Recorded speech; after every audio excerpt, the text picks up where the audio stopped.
Iyi ni NZURI Business Group Limited ifite inzu igurisha iherereye mu karere ka Kicukiro mu murenge wa Kanombe. Ni inzu ifite Parcel ingana na metero kare 546, ikaba kandi ifite ibyumba 4 byo kuraramo, ifite salon imwe ndetse ikaba ifite na salle manger, ifite kandi dressing room imwe na douche ndetse na toilettes 3.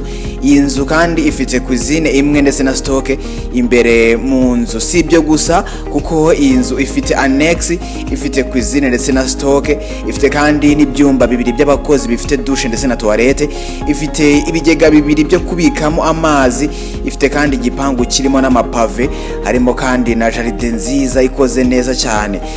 Ifite na parking yajyamo imodoka 5.